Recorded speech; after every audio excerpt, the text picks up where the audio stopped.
In the marble foyer of Julian Remington's mansion, respect isn't earned, it's demanded. Every morning, the billionaire orders Lila Carter, his black housekeeper, to kneel, convinced she's just another invisible worker whose dignity can be quietly stripped away.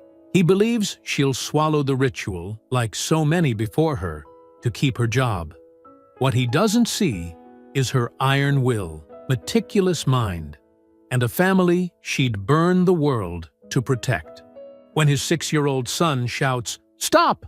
and the moment is captured forever, Julian ignites a battle he can't control, and Lila won't back down from. Before we go any further, comment where in the world you are watching from, and make sure to subscribe, because tomorrow's story is one you don't want to miss. Through the towering glass doors of the Remington townhouse, morning light spilled across the marble floor in long, cold rectangles. Lila Carter adjusted the crisp collar of her black and white uniform, her fingers brushing against the starched fabric as she took her place in line with 3 other staff members. The foyer's polished surfaces reflected their silent formation like a mirror, doubling the weight of the moment. Julian Remington stood at the base of the curved staircase, his tailored suit as sharp as his expression. His shoes clicked against the marble as he approached, each step deliberate and measured. The security guard positioned himself near the door, arms crossed, watching with practiced indifference. "Good morning," Julian announced, his voice carrying the artificial warmth of a corporate presentation. "As you know, our courtesy protocol is a cherished house tradition." He paused, his eyes fixing on Lila. "Ms. Carter, if you would demonstrate proper respect."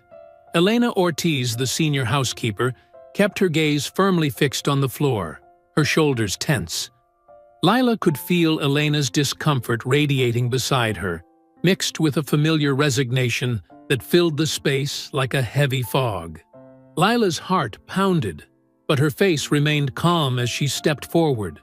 6 months of this ritual had taught her to compartmentalize, to separate her dignity from this performance. She noted every detail, the exact spot where the morning light hit the floor, the way Julian's voice carried a hint of satisfaction, the time on the grandfather clock reading 7:45 a.m. The marble was cold and hard against her knees as she lowered herself down. She kept her spine straight, refusing to bow her head completely. In her mind, she repeated Julian's exact words, storing them away like evidence. Demonstrate proper respect. House tradition. The silence stretched out, broken only by the tick of the grandfather clock. Julian stood before her, his expensive shoes inches from her knees, when a small sound drew everyone's attention to the hallway. Theo Remington appeared, a tiny figure in blue dinosaur pajamas. His dark curls were still mussed from sleep, and he clutched a red crayon in his small fist. He stopped at the edge of the foyer, his eyes growing wide as he took in the scene before him. For months since his mother's death, Theo had barely spoken above a whisper. He moved through the house like a shadow, responding to questions with nods or shakes of his head. But now, seeing Lila on her knees before his father, something changed in his expression. "Stop!" The word exploded through the foyer, sharp and clear as breaking glass. It bounced off the marble floors and high ceilings, seeming to echo in the sudden stillness that followed. Julian's body went rigid. His face, usually controlled and confident, drained of color. The security guard shifted uncomfortably, and Elena's hand flew to her throat in surprise. Lila lifted her head slowly, deliberately meeting Julian's stunned gaze. His eyes were wide, almost vulnerable, as if Theo's voice had cracked something in his carefully maintained facade. She didn't look away, didn't flinch. In that moment, the power dynamic in the room shifted like a sudden change in air pressure. The silence stretched for several heartbeats, broken only by the sound of Theo's crayon hitting the marble floor and rolling away. Julian swallowed hard, his Adam's apple bobbing in his throat. "That's..." Julian cleared his throat, his voice unusually rough. "That's enough for this morning. Everyone return to your duties. There will be a staff meeting at noon to reset expectations." The staff dispersed quickly and quietly, like leaves scattered by a sudden wind. Lila rose smoothly to her feet, brushing off her knees with deliberate movements. Her hands trembled slightly as she walked to the laundry room, but her steps were steady. Once alone in the laundry room, surrounded by the familiar smell of detergent and warm cotton, Lila pulled out her phone. Her fingers shook as she typed out a quick note. 7:45 a.m. JP demanded kneeling as proper respect and house tradition. Theo shouted, "Stop." Meeting called for noon. She added the date and pressed save. She gripped the edge of the folding table, taking deep breaths of the warm, clean-scented air. The fluorescent lights hummed overhead, and somewhere in the distance, a dryer tumbled rhythmically. Lila focused on these ordinary sounds as her heartbeat gradually steadied. Elena entered quietly, closing the door behind her. Her experienced eyes took in Lila's trembling hands and rigid posture. "Sit down, Mahita," Elena said softly, pulling out a metal chair. "Take a moment." Lila sank into the chair, grateful for Elena's steady presence. "How long?" she asked. "How long has he been making staff kneel?" Elena's weathered face tightened. "Daily, for years, since before Theo's mother passed." She glanced at the door, then moved to a tall cabinet in the corner. From behind a stack of clean towels, she pulled out a thick black binder. "Here, page 32. Lila opened the staff handbook, its pages crisp and official. There it was in black and white. Courtesy Protocol. Her stomach churned as she read the detailed requirements for showing proper respect through traditional gestures of deference. Without hesitation, Lila pulled out her phone. She photographed the page carefully, making sure the timestamp and date were visible in the corner of her screen. She took multiple shots, including the handbook's cover and table of contents. "Be careful," Elena whispered, but her eyes showed approval. "I always am," Lila replied, tucking her phone away securely. Later that morning, Lila went upstairs to clean Theo's room. The boy sat cross-legged on his carpet, surrounded by crayons and paper. His small face was serious as he worked on a drawing, pressing hard with the red crayon to create a bold stop sign.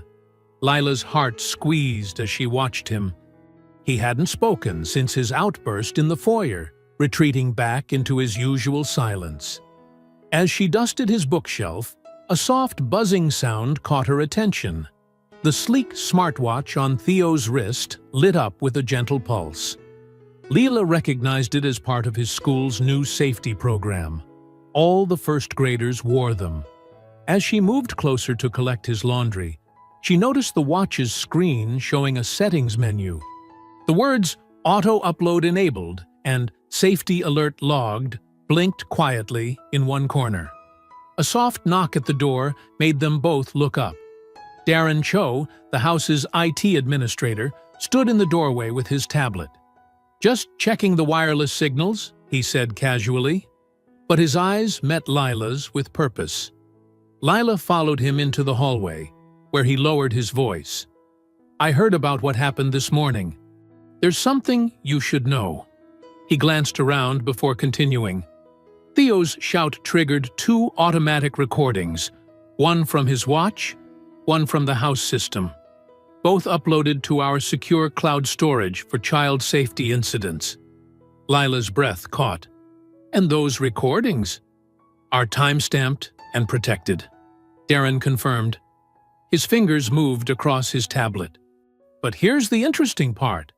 There's a mirror backup that syncs to a separate server. It's tied to Mrs. Remington's estate trust. Mr. Remington can't access it directly." Before Lila could respond, footsteps approached. Julian appeared, his earlier sharpness dulled by something that looked almost like uncertainty. He paused at Theo's door, watching his son draw. "No more rituals," Julian announced quietly, as if making a generous concession. "We'll find other ways to maintain proper respect." Lila kept her face neutral, but inside, a small flame of hope flickered to life.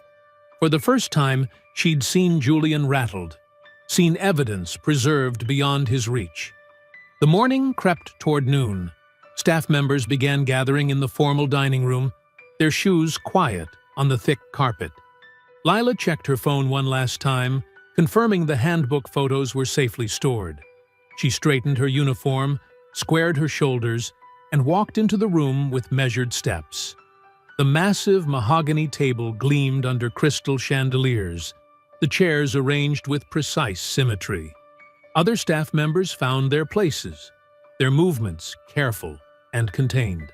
Elena caught Lila's eye with a subtle nod as they took their seats. Lila's phone rested in her pocket, a solid reminder of the morning's documentation. The handbook photos, Darren's revelation about the recordings, Theo's unexpected intervention, pieces were falling into place.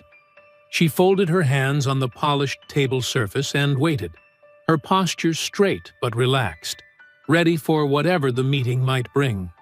The grandfather clock in the hallway began to strike 12, its deep tones resonating through the house. Footsteps approached the dining room, and the staff fell silent, waiting for their employer to begin his reset of expectations. The dining room's heavy silence was broken by the click of expensive shoes on marble. Julian entered, followed by a slim woman in a crisp pantsuit, his new PR director. Behind them, catering staff wheeled in covered silver trays that released tempting aromas.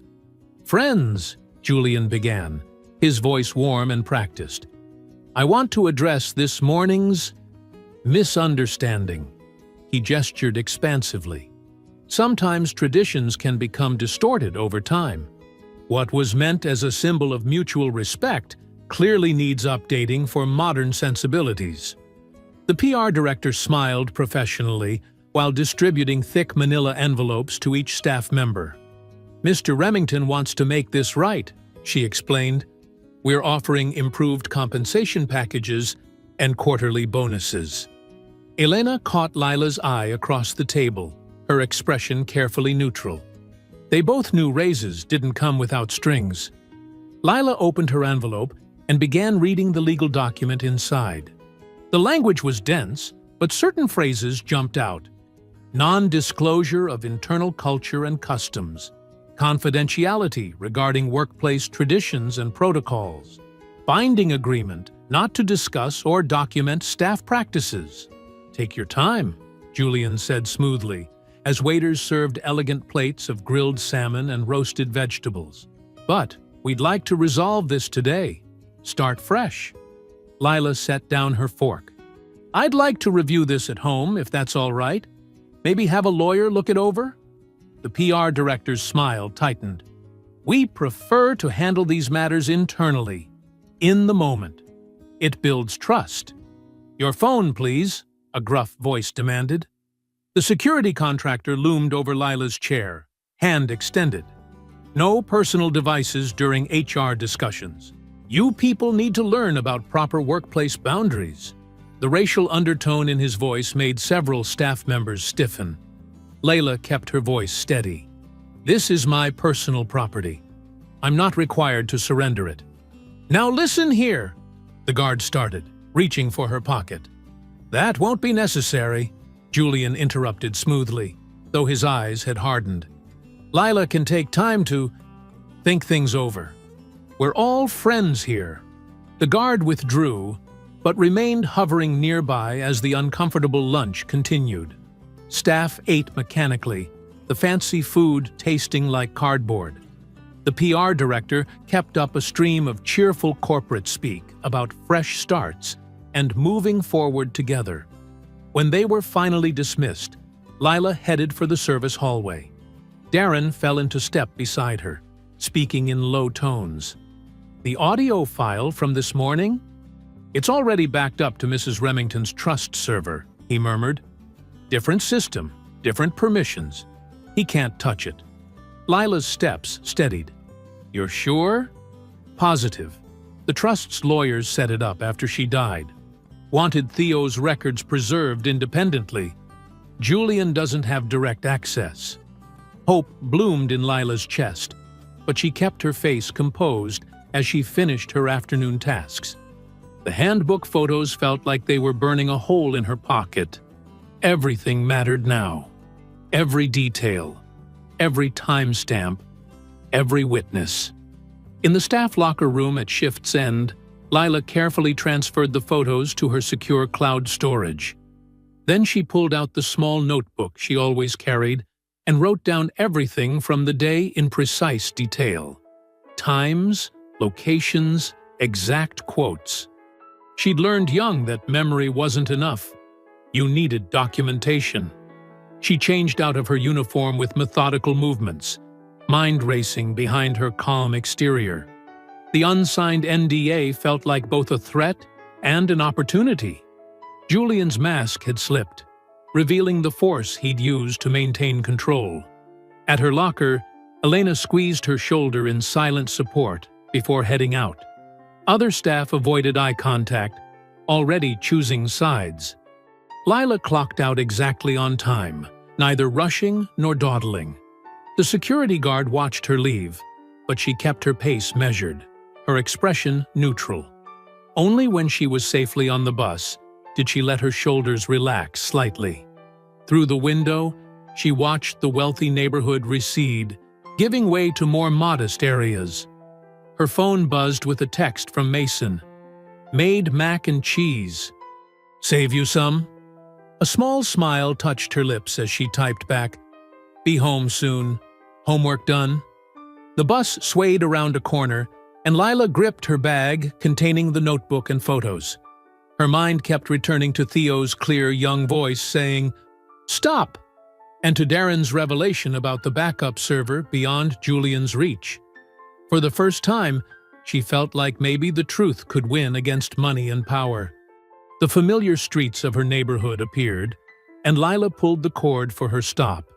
In her apartment, Mason would be waiting with his homework spread across their small kitchen table, probably sneaking extra cheese when he thought she wasn't looking. The thought steadied her as she stood, holding the overhead rail, ready to step down into the early evening air. The kitchen felt warm and familiar as Lila stirred the pot of spaghetti, letting Nina Simone's velvet voice wash over her from the old radio. Mason sat at their small table, pencil tapping against his math homework. Everything okay, Aunt Lila? He asked, looking up from his fractions. You're quieter than usual. Lila managed a soft smile. Work was hard today, baby, but we're going to be fine. She tasted the sauce, adding a pinch more oregano. I promise, I'll always protect our home. I know you will, Mason said with the simple faith of a 12-year-old who'd never seen his aunt break a promise. The doorbell's harsh buzz made them both jump. A courier stood outside with 2 thick envelopes marked Urgent. Sign here, he said flatly, holding out an electronic pad.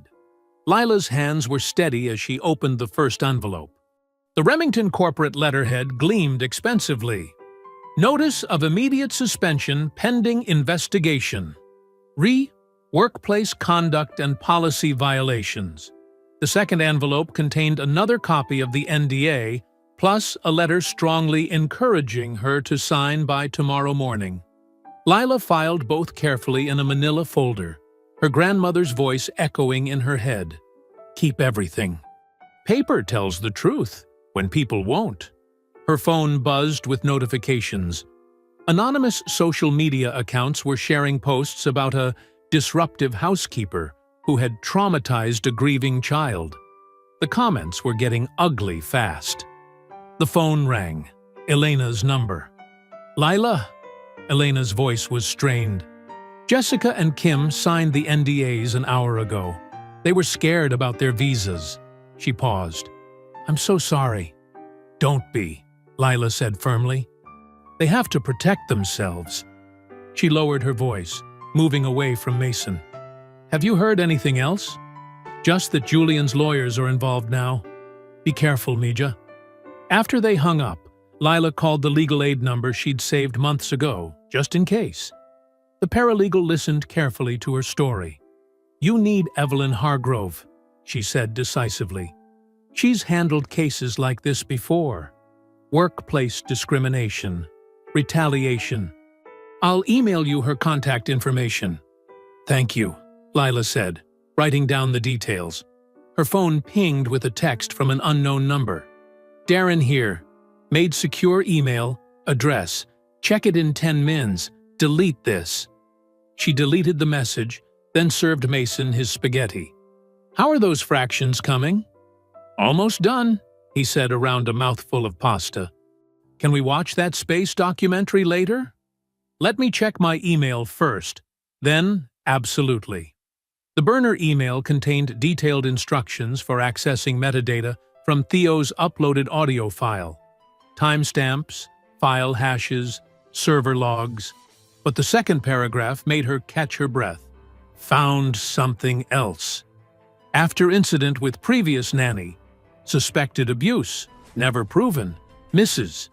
Our Maid Trust maintain independent backups of all child safety alerts.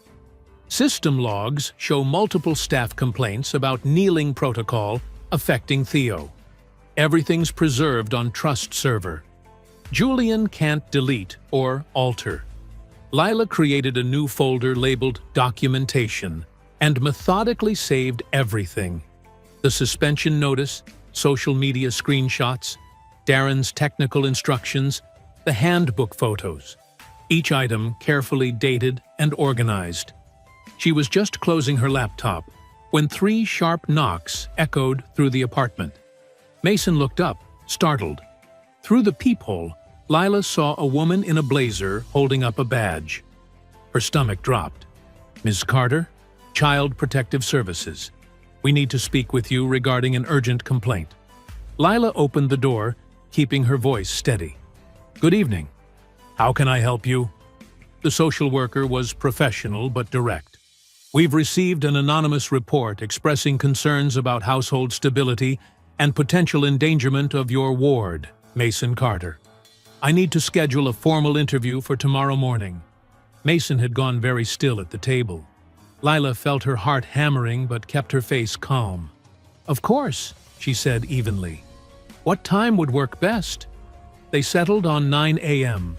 The social worker handed her a form detailing the complaint. Guardian displays erratic behavior, emotional instability, inappropriate workplace conduct. "We'll see you tomorrow," the worker said, eyes scanning the apartment's neat interior. After she left, Mason's voice was small. "Aunt Lila?" "Everything's okay," she said firmly, pulling him into a hug. "We're going to handle this together, just like always." But as she held him, her mind was racing. The timing was too perfect to be coincidence. Someone was trying to take away the person she loved most in the world. She looked at their small kitchen. Photos on the fridge, homework on the table, the radio still playing her grandmother's favorite songs. She'd fought too hard for this little piece of security to let anyone destroy it now.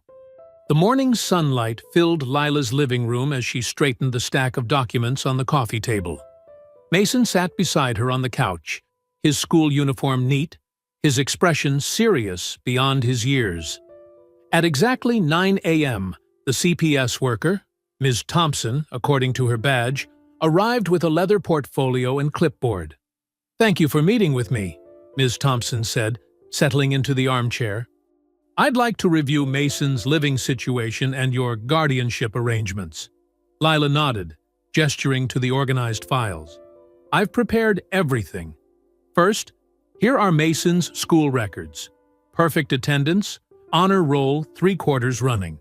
His teacher's contact information is attached. Ms.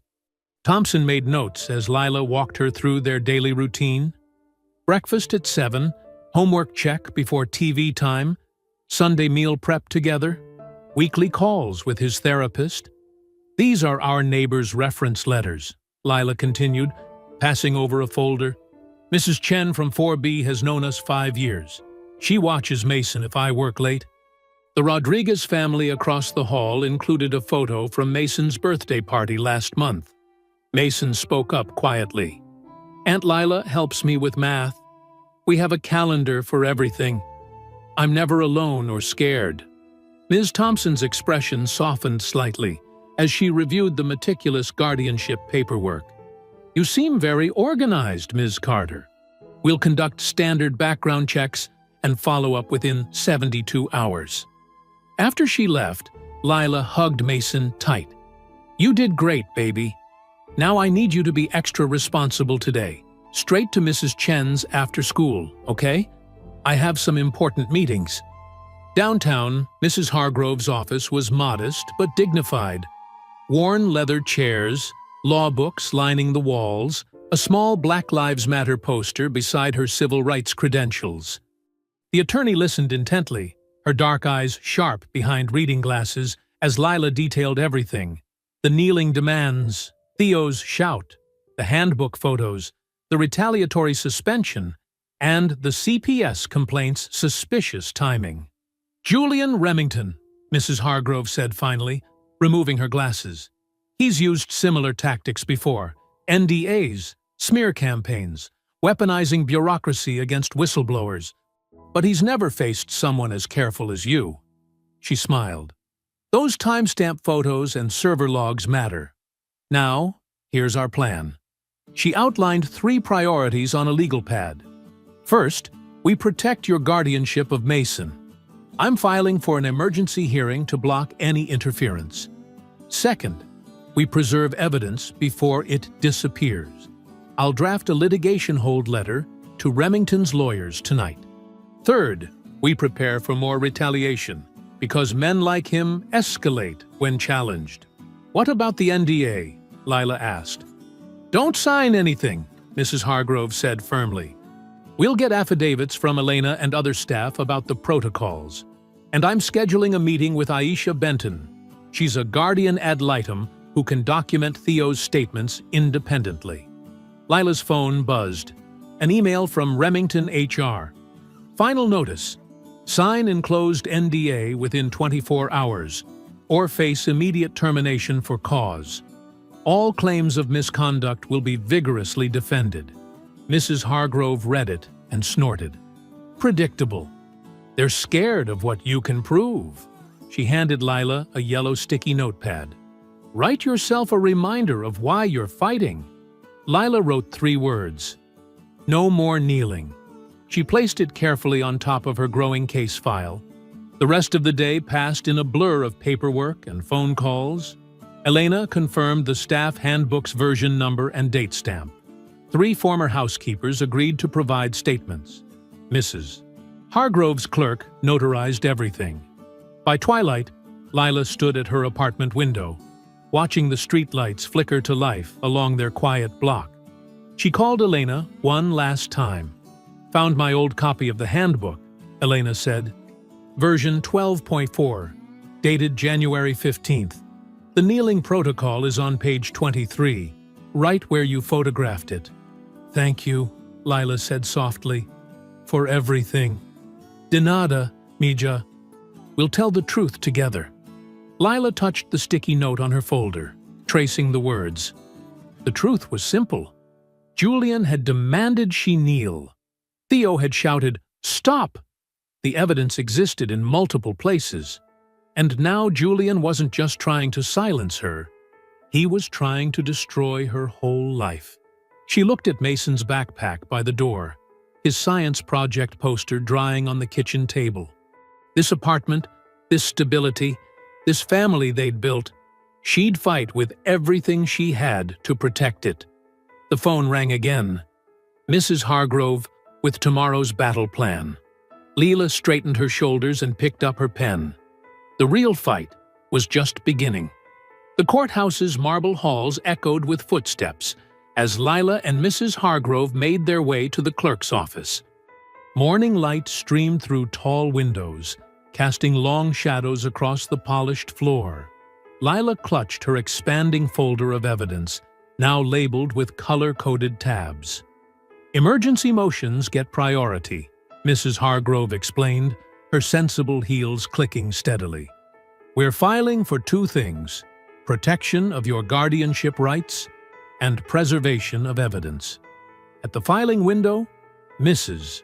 Hargrove handed over the motions with practiced efficiency. Lila watched as she highlighted key passages for the clerk: the timeline of retaliation, the sudden CPS report, the demand for documents before they could disappear. "Here's my timeline," Lila said, passing her a neat handwritten account. "Everything from the kneeling demand to when CPS showed up. I included timestamps for the handbook photos." Mrs. Hargrove nodded approvingly as she reviewed the detailed notes. "This is exactly what we need. Clear, factual, chronological. Judges appreciate precision." They settled into chairs by a window to organize the exhibits. Lila's phone buzzed. An email from Aisha Benton confirming she could meet with Theo next week through proper channels.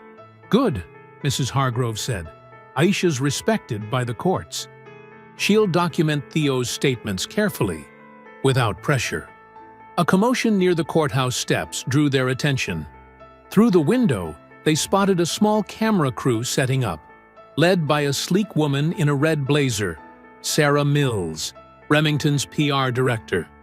"Here we go," Mrs. Hargrove muttered. "They're hoping to provoke a reaction they can use against you."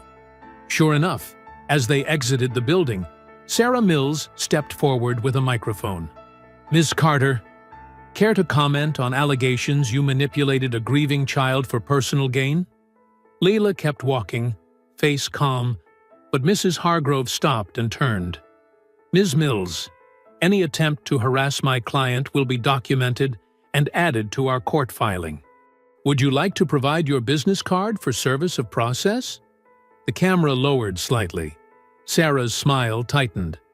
"We're simply seeking comment on a matter of public interest." "Then you can direct all inquiries to my office," Mrs. Hargrove replied pleasantly. "I'm sure Mr. Remington's counsel would prefer to handle this through proper channels." Back in her car, Lila checked her encrypted email. Darren had sent a technical report showing the stop audio file's digital fingerprint and confirmation it was mirrored to the trust server, all in clean, admissible language. "This is solid," Mrs. Hargrove said, reviewing it. "Darren knows how to document a chain of custody." When Lila arrived home that afternoon, a folded note waited under her door. The careful handwriting belonged to Mr. Lawson, her elderly neighbor. "Dear Lila, I heard the CPS visit yesterday. In my 40 years here, I've never known a more devoted guardian or kinder neighbor.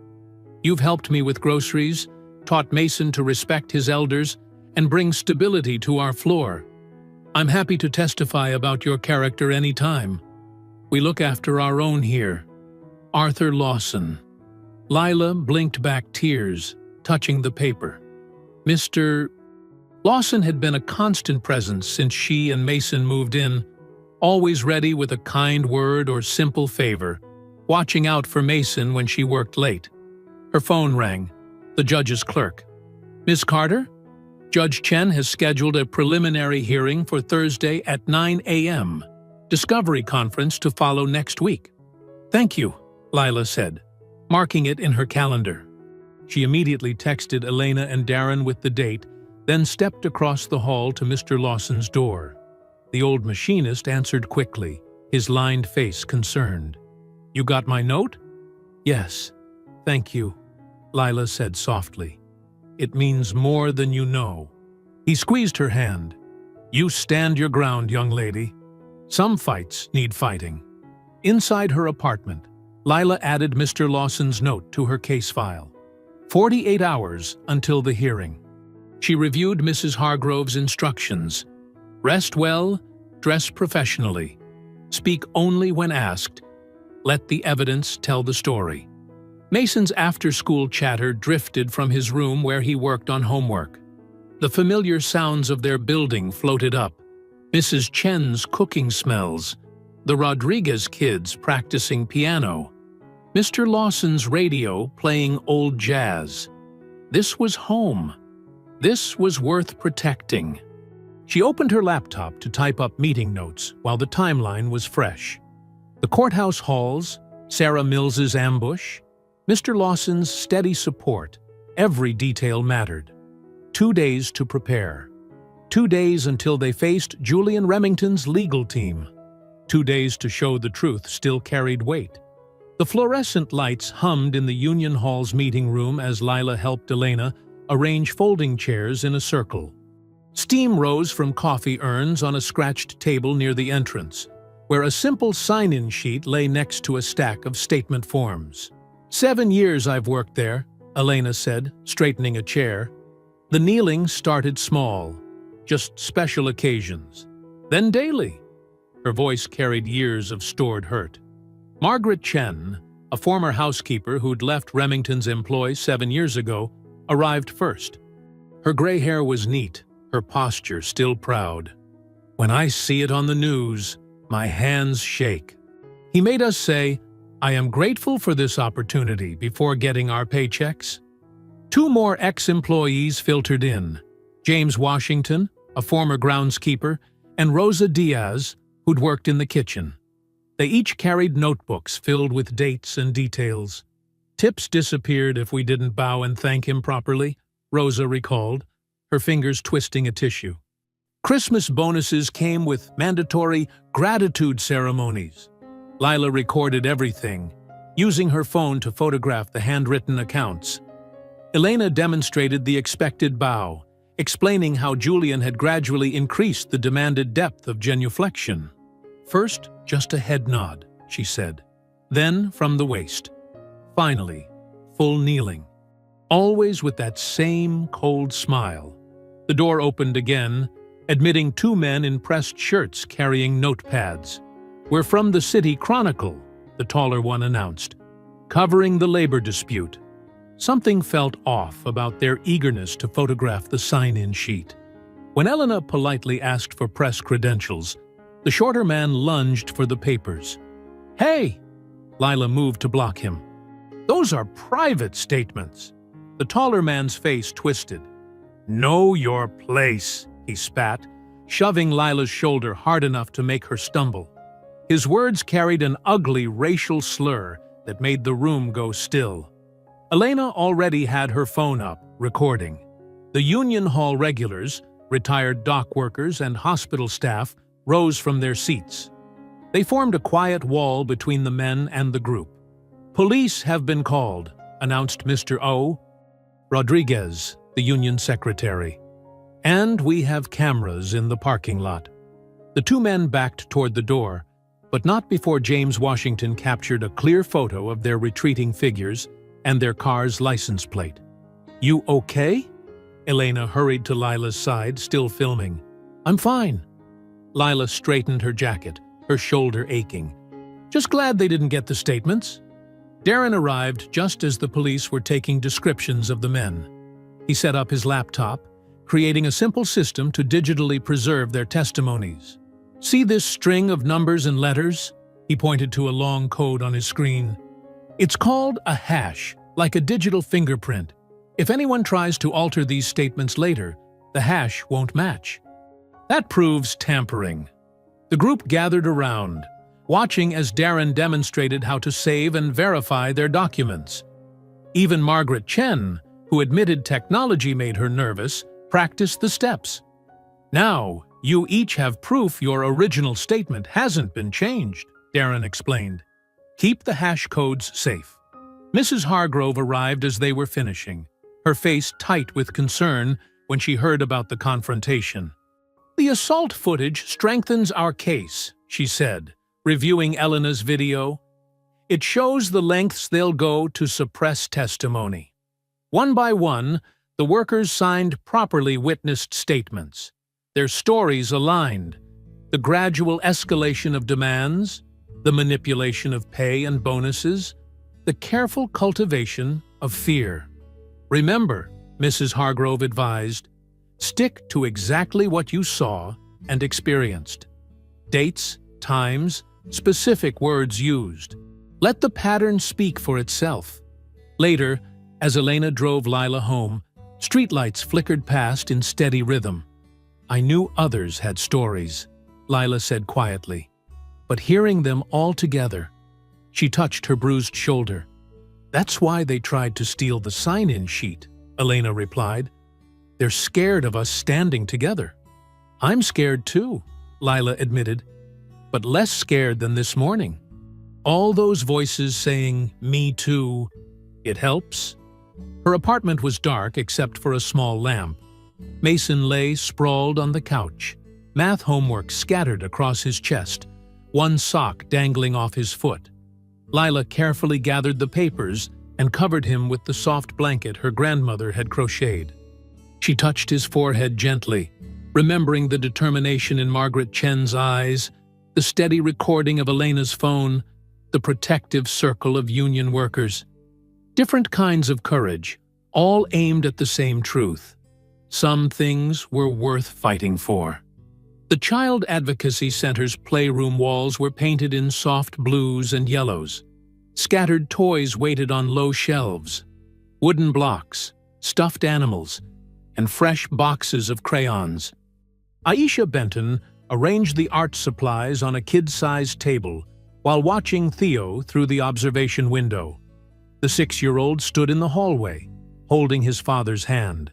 Julian Remington wore an expertly tailored suit that seemed out of place among the cheerful murals and alphabet posters. "Remember what we discussed, son," Julian said, smoothing Theo's hair. "Ms. Benton just wants to talk." Aisha noted how Theo's shoulders tensed at his father's touch. When the receptionist led Theo into the playroom, Julian remained in the lobby, checking his phone with controlled impatience. "Hi, Theo," Aisha said warmly, sitting cross-legged on the carpet. "Would you like to draw with me?" Theo nodded, settling at the small table. He selected a black crayon first, carefully outlining a tall figure with spiky hair like his father's. Next came a smaller figure on its knees, Lila, in her navy uniform. His movements grew more intense as he grabbed the red crayon, drawing a bold stop sign beside them. "Can you tell me about your picture?" Aisha asked gently. Theo added a final detail, a rectangular shape on his wrist, complete with a tiny cloud floating above it. He pointed to the kneeling figure, then shook his head emphatically. "The person kneeling. You didn't like seeing that?" Aisha suggested. Another head shake. Theo circled the stop sign repeatedly with the red crayon, pressing harder with each loop. "You said stop when you saw this happening?" Theo nodded, then tapped the drawn smartwatch and made a swooping gesture toward the cloud. Aisha made careful notes about his consistent focus on these elements. The kneeling, the stop sign, the watch's connection to the cloud. Through several more drawings, the same elements appeared. Lila kneeling, the stop sign always circled in urgent red, the watch always present. "Thank you for sharing your drawings with me," Aisha said as their session ended. She'd need to request formal access to those smartwatch logs. Across town that afternoon, Lila straightened the already tidy living room while waiting for the CPS follow-up visit. Mason's homework schedule was posted on the fridge, along with his recent math test marked with a bright A. A knock at the door revealed Mr. Lawson, her elderly neighbor, carrying a worn leather notebook. "Thought I'd stop by," he said, settling into an armchair. "Been keeping track of when Mason comes by after school. 3 days a week, regular as clockwork. Always does his homework at my kitchen table while I make him a sandwich. Mr. Lawson, you didn't have to." "Course I did. Good neighbors look out for each other." He patted the notebook.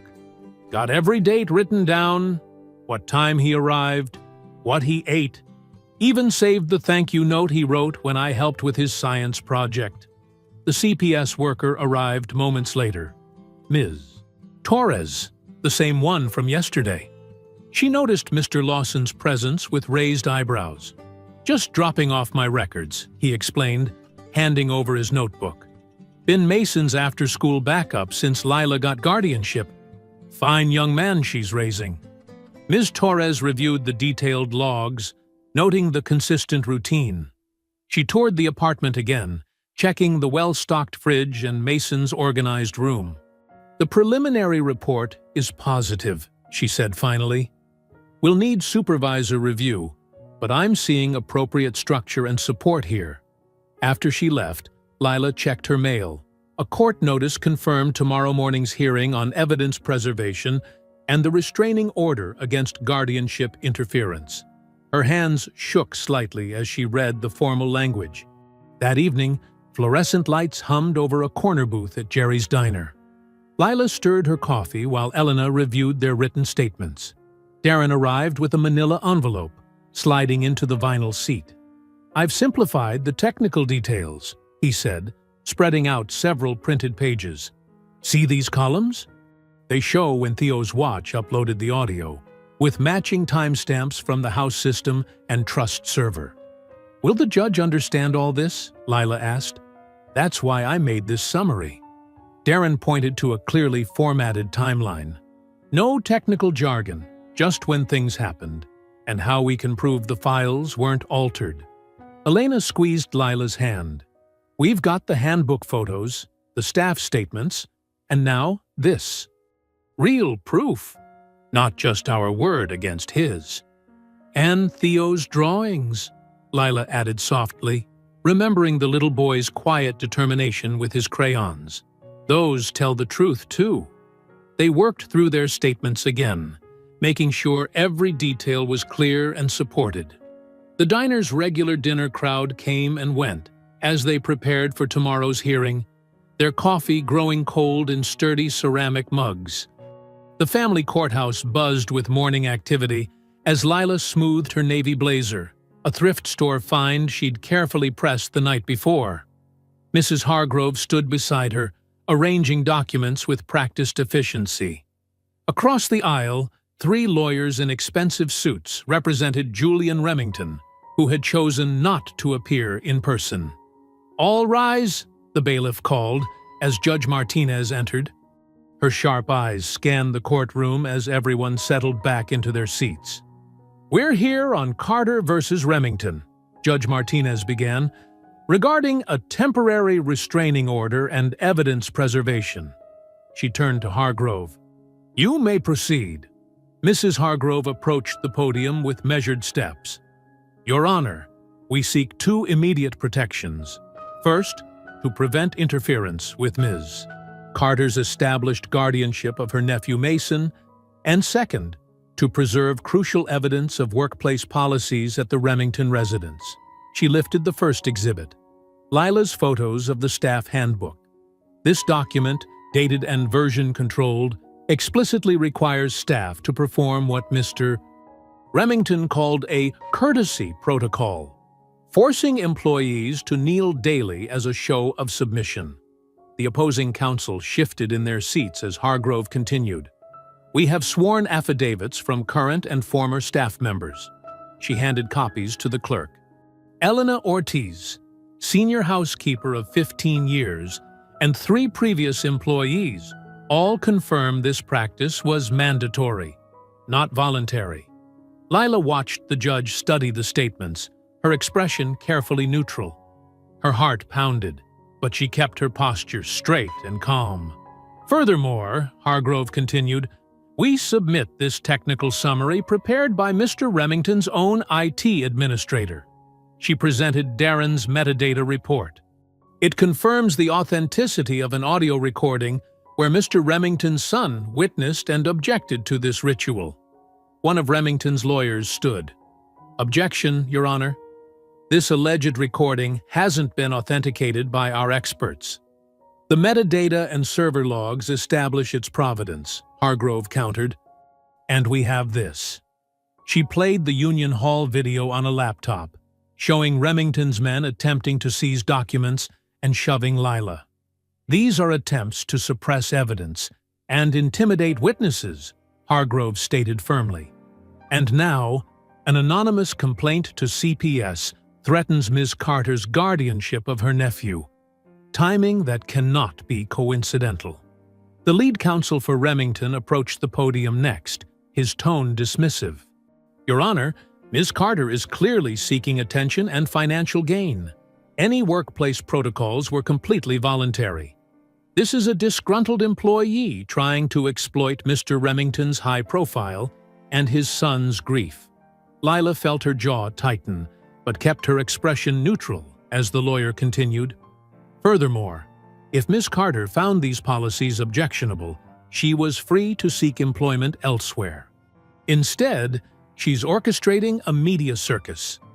Judge Martinez held up her hand. "I've heard enough from both sides."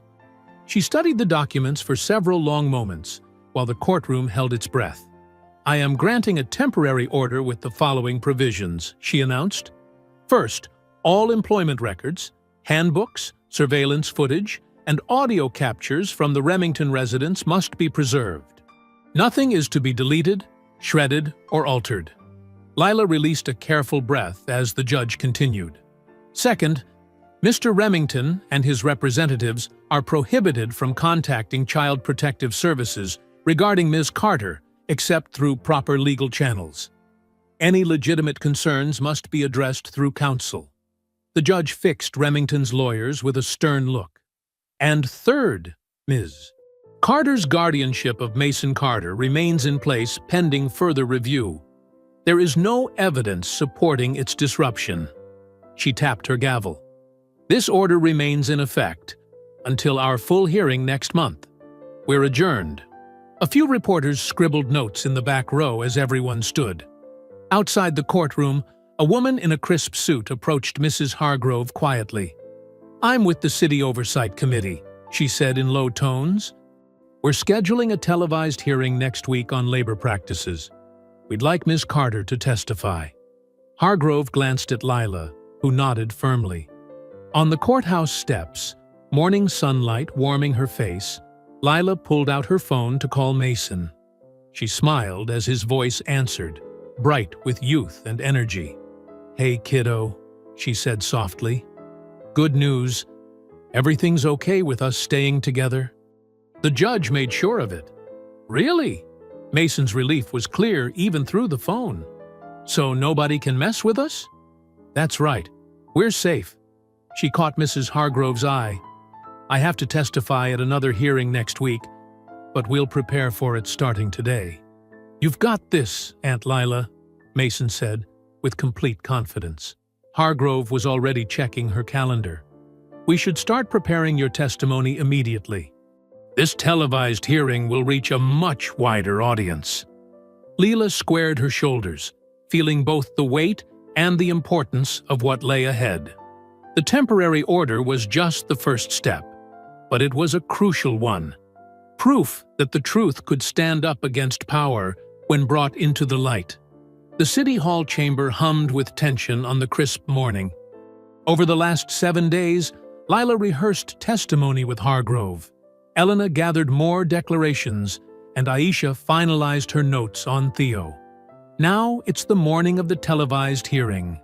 Lila sat at the witness table, her navy blazer crisp, her hands steady on the microphone. Local news cameras tracked her every move as she faced the City Oversight Committee. "Please state your name for the record," the committee chair said.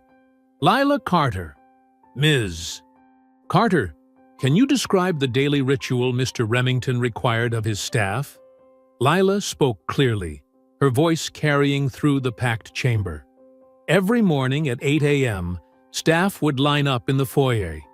Mr. Remington would select one person to kneel on the marble floor as a sign of respect. Most days, he chose me. And this was mandatory? Yes. The staff handbook called it the courtesy protocol. Missing it meant write-ups or lost wages. She described the cold marble, the security guard's watchful eye, the way other staff had to avert their gaze. Her measured tone made the humiliation even starker. Elena testified next, her silver hair neat under the harsh lights. "I've worked there 15 years. The kneeling started after Mrs. Remington passed. Before that, she never would have allowed it." The committee members leaned forward, as Elena described watching newer staff members break down in tears after sessions, of Julian's comments about knowing their place. Then came the moment everyone waited for. The large screen lit up with Aisha's pre-recorded interview with Theo. The 6-year-old sat in a bright playroom, his dinosaur shirt wrinkled. "Can you tell us what you saw that morning, Theo?" Aisha asked gently. Theo's voice was soft, but clear.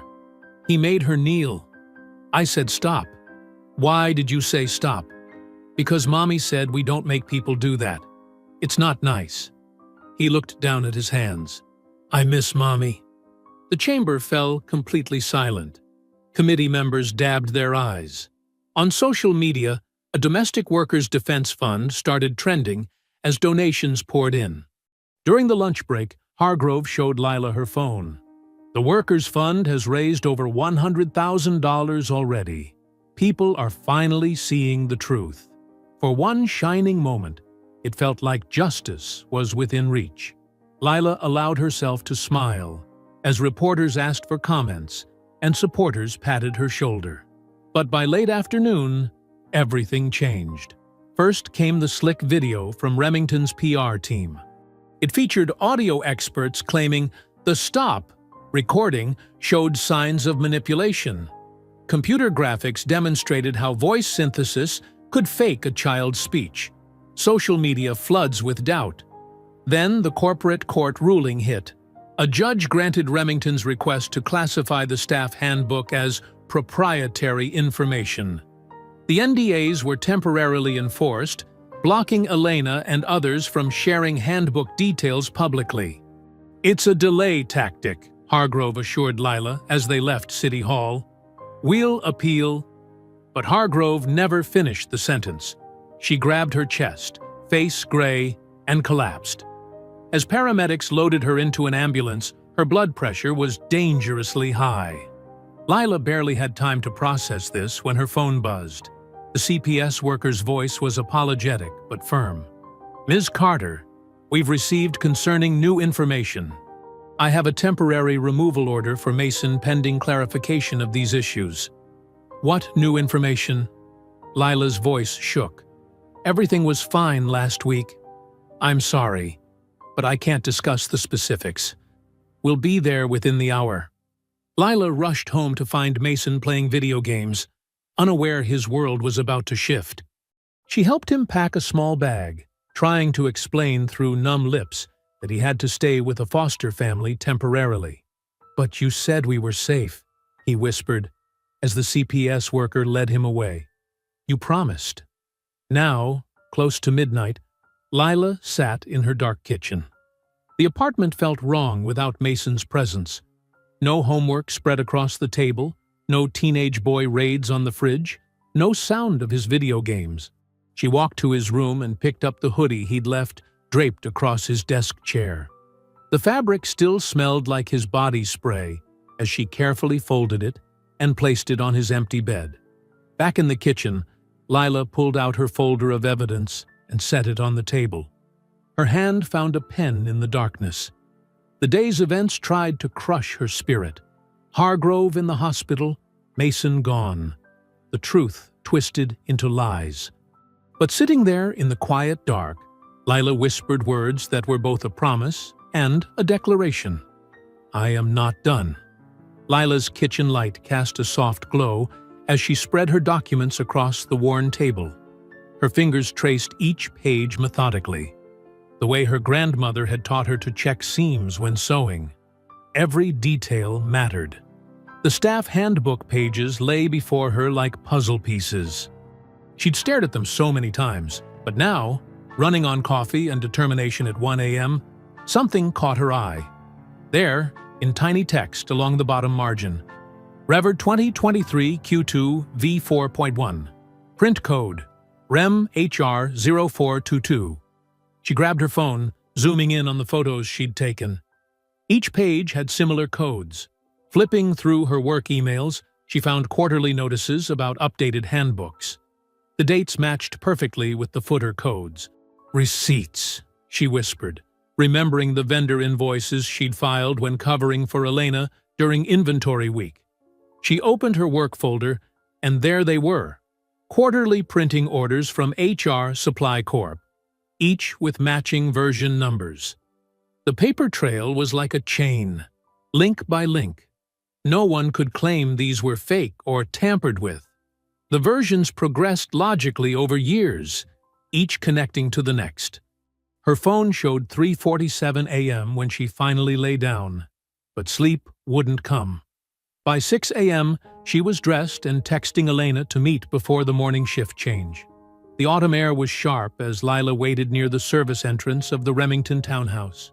Elena appeared, her gray hair neat under a wool cap. "I think I found something," Lila said quietly, showing Elena the handbook codes. Elena's eyes widened. "Wait, there's more." During the renovation last year, we moved lots of old files to a safe in the back service corridor. I remember seeing protocol memos there. "Can we access it?" Elena held up her keycard. "Service areas are common spaces. We have the preservation order. We're not going anywhere private." They timed their entry between shift changes, when the halls were quietest. Elena's keycard beeped green at the service door. The familiar smell of cleaning supplies and laundry soap filled the air. They'd made it halfway to the old corridor when heavy footsteps approached. A security contractor, not one of the regulars, blocked their path. His badge read, "Matthews Security Services." "Staff areas are restricted during changeover," he barked, looking directly at Lila. "You people need to learn to follow rules." Elena held up her keycard. "We have access." And a court order to preserve documents. The guard stepped closer, towering over Elena. "Hand over your phones. No recordings allowed." He reached for Elena's phone, but Lila moved between them, her own phone already recording. Section 4 of the Preservation Order prohibits interference with documentation, Lila stated clearly. "We're in a common area during normal hours with valid access." "Listen here, girl," the guard started, his face twisting with an ugly sneer. Elena's voice cut through, steady on speakerphone. 911, what's your emergency?" The guard's demeanor shifted instantly. He stepped back, muttering about checking with supervision before retreating down the hall. Elena's hands trembled as she led the way to the old corridor. "I haven't been this far back since the renovation," she said. The safe was there, just as she remembered, tucked behind a supply shelf. The combination hadn't changed. Elena's institutional memory proved invaluable again. Inside, manila folders held years of staff documents. They worked efficiently, photographing everything in place. Outdated handbooks with progression of the courtesy protocol, payroll forms where staff acknowledged reading the requirements, and, most damning, a memo on Remington letterhead signed by Julian himself. "Implementation of kneeling to maintain the cultural standard," Lila read aloud, careful to capture every word in her photos. "Effective immediately and non-negotiable." They documented everything methodically. Dates, times, positions of documents, nothing disturbed or removed. Lila added detailed notes to each photo before sending the entire package to Hargrove's office email with timestamp verification. The morning sun was bright when they finally emerged from the service entrance. Elena's hands were still shaking from the confrontation. Lila held them steady between her own. "You're the bravest person I know," Lila said softly. Elena squeezed back. "No, Majita, you are. But we're stronger together." They walked to Elena's car, shoulders straight despite their exhaustion. The evidence was secure. Tomorrow morning, they would take everything to the district attorney's office.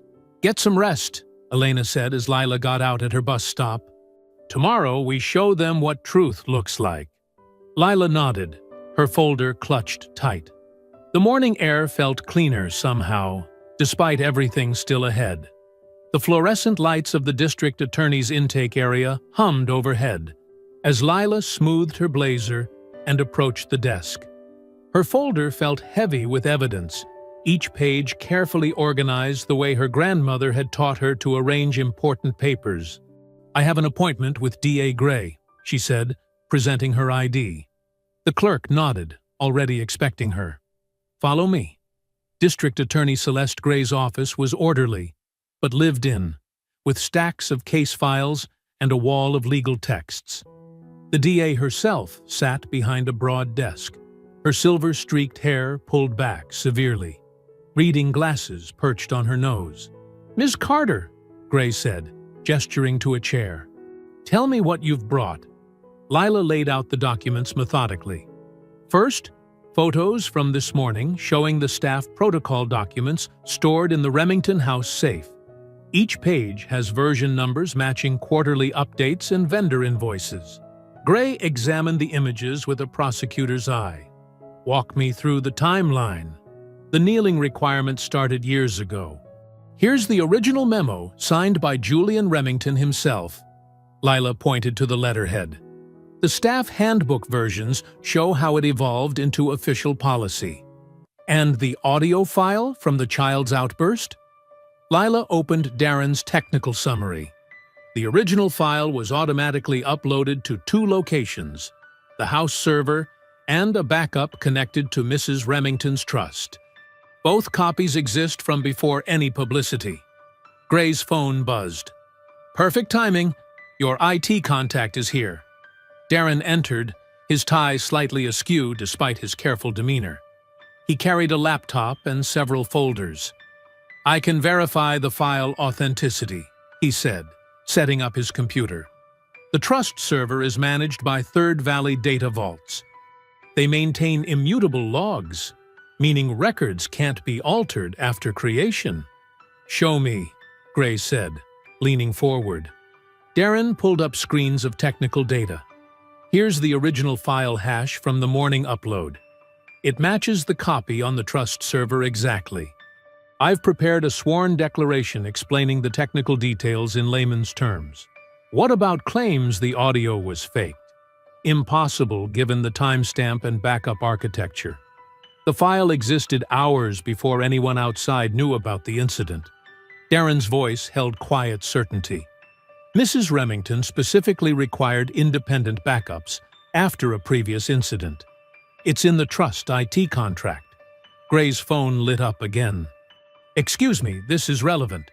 She put the call on speaker. "Go ahead, Ms. Benton." Aisha's voice filled the room. "I'm forwarding my report on Theo's statements. He's been completely consistent in multiple sessions, showing no signs of coaching. I'm also sending a formal request for limited smartwatch log access through proper channels." "Very thorough," Gray said. "Anything else?" "Yes, I've documented his emotional responses when discussing the incident. They align with genuine trauma recall, not rehearsed behavior." After ending the call, Gray studied the growing stack of evidence. Her fingers drummed once on her desk before she reached a decision. "I'm opening a criminal investigation," she said. "Witness intimidation, attempted evidence tampering, possibly more." She pulled out official forms. "I'll draft subpoenas for Remington Corporation, the trust's IT vendor, and that security contractor." "Mrs. Hargrove is still in the hospital," Lila said, "but she's stable." As if on cue, Lila's phone lit up with a video call. Hargrove's face appeared, tired but alert in her hospital bed. "I'm following everything," Hargrove said. "My colleague James Chen will handle the next court appearance. He's fully briefed." She managed a small smile. "You've done outstanding work, Lila. We'll coordinate with your office on document production," Gray told Hargrove. To Lila, she added, "I'll need you available for follow-up questions." "Of course," Lila said. Gray began signing the subpoenas with swift, practiced strokes. "These will go out immediately." Corporate counsel usually responds fastest when their trading day is disrupted. The afternoon light was fading when Lila finally left the DA's building. Her phone buzzed with a text from Elena. "Breaking news! DA subpoenas just landed. Remington Board called emergency meeting for tomorrow a.m." Lila looked up at the city skyline, where dark clouds were finally breaking apart after days of rain. The air felt clearer, like it does after a storm passes through and washes everything clean. She checked the time, just enough left to pick up Mason's favorite takeout before heading home. One day at a time, she thought. One truth at a time. The press room buzzed with anticipation as journalists settled into their seats. Camera lights blazed, and microphones crowded the podium where District Attorney Celeste Gray would speak. Lila sat in the back row between Elena and Darren, her hands clasped tightly in her lap. Gray strode to the podium exactly on time, her silver hair gleaming under the lights. She adjusted her glasses and began without preamble. This morning, my office launched a formal investigation into potential criminal conduct at Remington Corporation, she announced, her voice clear and measured. We are examining evidence of witness intimidation, obstruction of justice, and tampering with evidence in connection with recent allegations of worker abuse. Cameras clicked rapidly as reporters scribbled notes. Gray continued, "We have served multiple subpoenas for documents and electronic records. The investigation will focus on systematic attempts to suppress evidence and intimidate witnesses through various means, including misuse of non-disclosure agreements and apparent manipulation of social services reports." A reporter's hand shot up. "Are you referring to the viral video claiming the stop recording was fake?" "We have conclusive technical evidence regarding the authenticity of that recording," Gray replied. "The attempt to discredit it may constitute criminal obstruction." Another voice called out, "What about the allegations of forced kneeling rituals?" "We're reviewing extensive documentation of workplace policies spanning several years," Gray said. "Worker intimidation and civil rights violations fall within our investigative scope." As if on cue, phones throughout the room began buzzing. Lila's screen lit up with a news alert. "Breaking! Remington Corp Board suspends CEO Julian Remington, pending criminal investigation."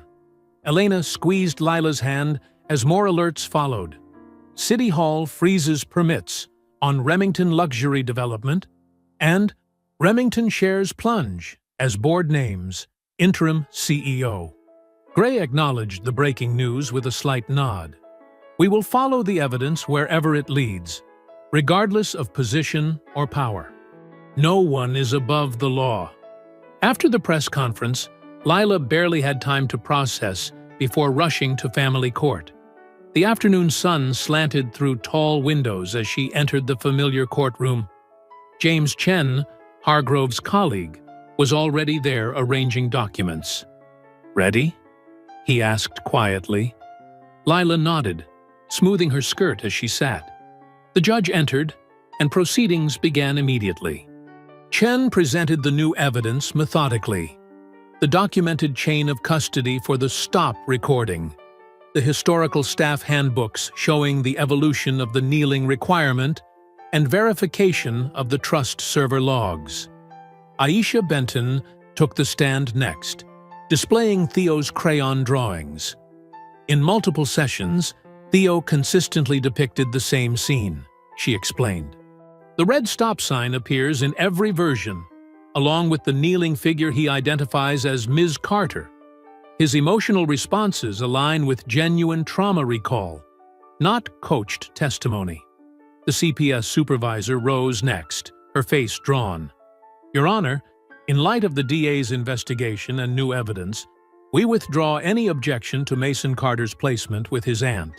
Furthermore," she turned to face Lila directly, "I want to formally apologize for our agency's role in temporarily removing him. We acted on external pressure without proper verification, and we are launching an internal review of our procedures." The judge leaned forward. "Given the evidence before me, I find absolutely no basis for continuing Mason's removal. I order his immediate return to Ms. Carter's custody, with CPS to conduct only routine follow-up visits on a standard schedule." Lila pressed her hands to her mouth, tears threatening to spill. Chen patted her shoulder as the judge continued, "I want the record to reflect that Ms. Carter has demonstrated exemplary care for her nephew throughout this ordeal. This court commends her dedication to both truth and family." The rest of the afternoon passed in a blur of paperwork and signatures. As sunset painted the sky orange, Leela stood in her apartment kitchen, preparing Mason's favorite mac and cheese. The door buzzer sounded. She ran to open it, and Mason burst through, backpack bouncing.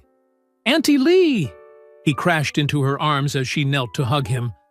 "I missed you so much," she whispered into his hair. "Can we watch that funny movie tonight? The one with the penguins?" Mason asked, already heading for their worn but comfortable couch. "Absolutely." Lila grabbed their dinner and settled beside him.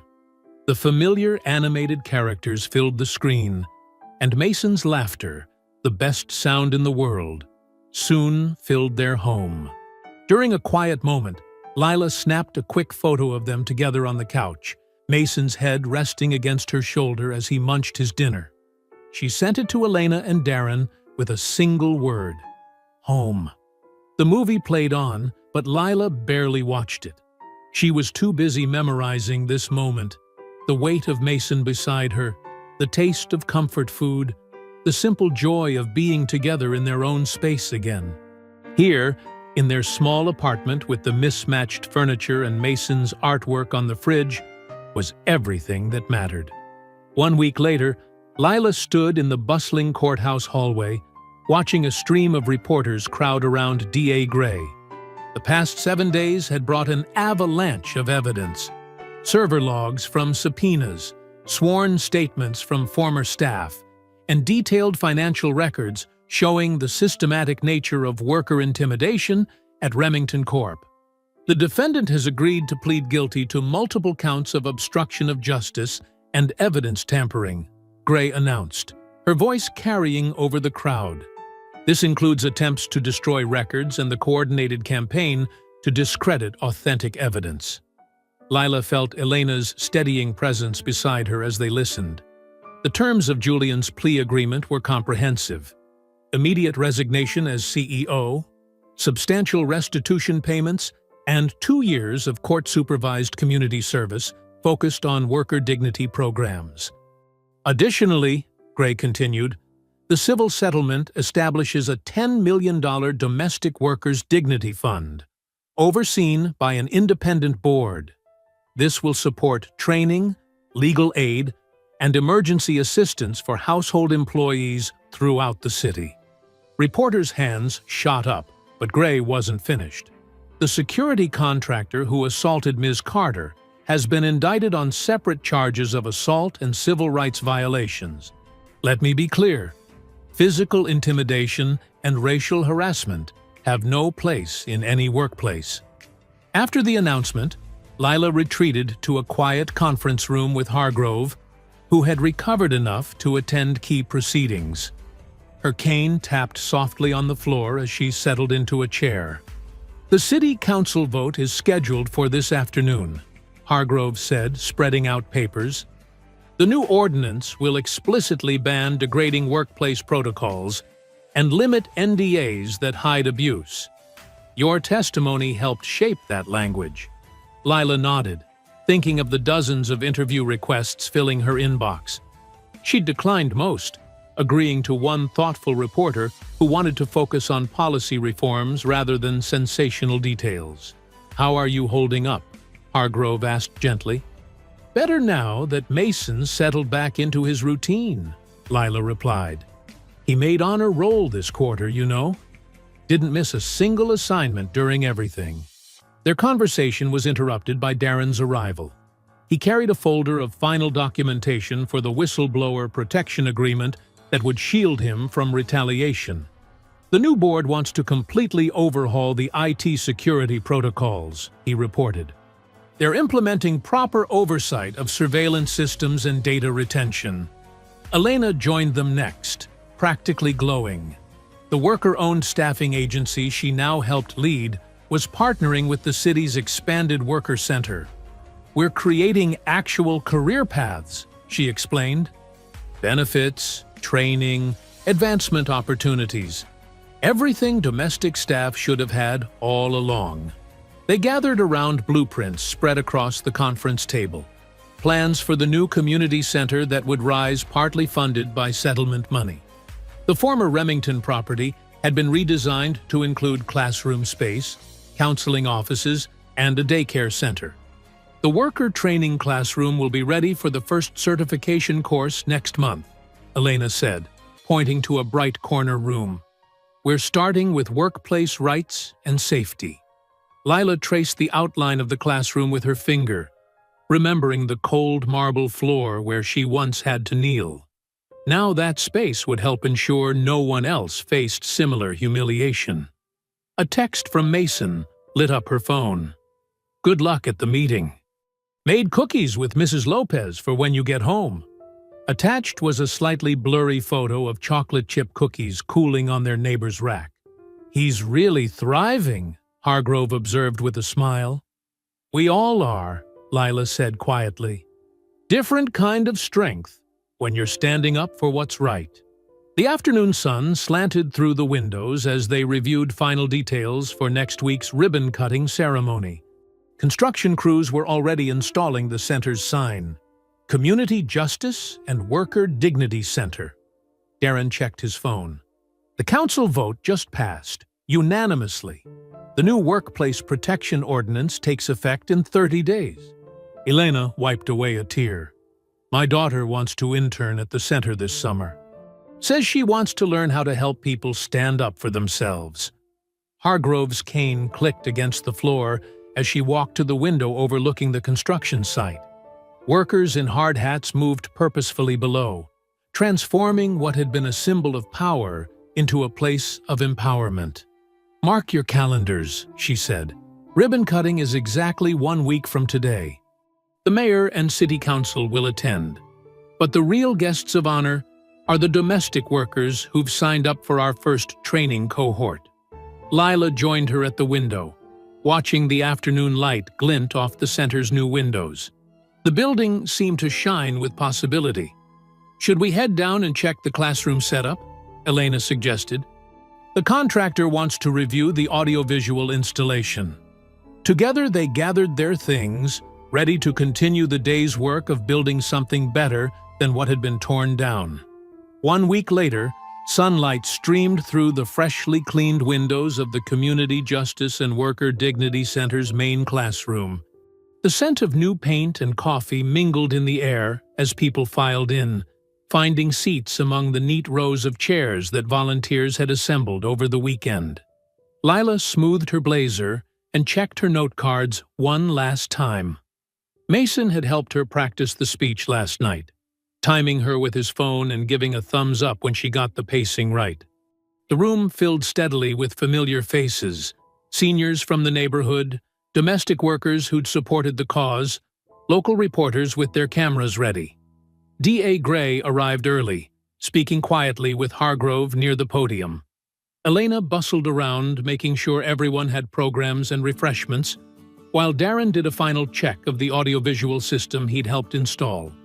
Aisha Benton slipped in through a side door, carrying a folder of completed guardianship paperwork that officially closed any lingering questions about Mason's placement.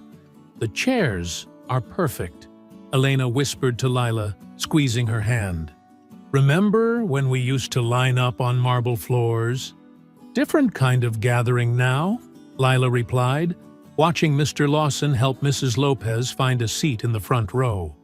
Their elderly neighbors had brought homemade cookies, determined to make the event feel like a true community celebration. A small commotion at the entrance drew their attention. Theo's new caregiver, carefully vetted and kind-faced, ushered him into the room. The 6-year-old's eyes lit up when he spotted Lila. He broke free and ran toward her, dinosaur sneakers flashing. "Lila! Look at my new shoes!" he called out, then stumbled slightly as he reached her. His left shoelace had come completely untied. Without hesitation or shame, Lila knelt down beside him. This time it was her choice. a simple act of care for a child who needed help. Her fingers moved efficiently over the laces as the room fell quiet. "Thank you," Theo whispered, his small hand finding hers. He squeezed gently, the way he used to when seeking comfort after his mother died. "You always tie them just right." Applause burst out spontaneously, starting with Elena and rippling through the crowd. Lila stood, keeping hold of Theo's hand as she blinked back tears. The moment crystallized everything they'd fought for. Dignity, freely given, not demanded. At the podium, Lila's voice was clear and steady. "Welcome to your community center," she began. "This space exists because people refused to stay silent, because we documented everything, because we stood together when those with power tried to stand on us." She outlined the center's initial programs: certification classes for domestic workers, legal aid clinics, childcare during training sessions. "Dignity isn't something that can be negotiated away," she continued. "It's not a privilege to be earned through kneeling. It's a right that belongs to every worker, every person." Elena stepped forward to announce the first round of scholarship recipients, 10 domestic workers who would receive full funding for certification courses. Among them was a young woman who reminded Lila of herself 6 months ago, determined to build a better life while caring for family. After the formal program ended, people lingered to chat and explore the center. Theo showed off his properly tied shoes to anyone who would look, while his caregiver smiled indulgently. Hargrove moved carefully through the crowd with her cane, stopping to speak with each scholarship recipient. "The security system is fully operational," Darren reported quietly to Lila. "Everything's recorded and backed up properly. No more hidden protocols or erased footage." D.A. Gray shook hands with community leaders, emphasizing that her office would maintain an open-door policy for worker complaints. Aisha collected contact information for families interested in the center's upcoming children's advocacy programs. As the afternoon wound down, Mason arrived from school clutching his science homework. He helped stack chairs and pack leftover cookies while Lila said goodbye to the last guests. The room slowly emptied, leaving behind a peaceful sense of purpose fulfilled. Later that evening, Lila and Mason stood at their apartment window, carefully planting an herb garden in small pots. "Basil for pasta," Mason declared, patting soil around tiny seedlings. "And mint for tea, like Grandma used to make. What should we cook first when they grow?" Lila asked, labeling each pot with careful letters. "Something that needs lots of fresh herbs," Mason replied. "We can invite Elena and Mr. Lawson for dinner next week. And Mrs. Lopez, she showed me how to make enchiladas." The setting sun painted their kitchen in warm gold as they worked. Mason chattered about his science project on plant growth, while Lila listened to the comfortable rhythm of their restored routine. When the herbs were planted and watered, Lila opened a new scrapbook on the kitchen table. She carefully removed a small sticky note from her wallet. "No more kneeling," written in her determined handwriting from months ago. She placed it beside today's community center program, smoothing both pages flat. The apartment settled into nighttime quiet. Lila switched off lights as she made her final check. Doors locked, Mason's backpack ready for tomorrow, the new herbs positioned to catch morning sun. She paused at her nephew's doorway, watching his peaceful sleep. I hope you enjoyed that story. Please share it with your friends and subscribe so that you do not miss out on the next one. In the meantime, I have handpicked 2 stories for you that I think you will enjoy. Have a great day.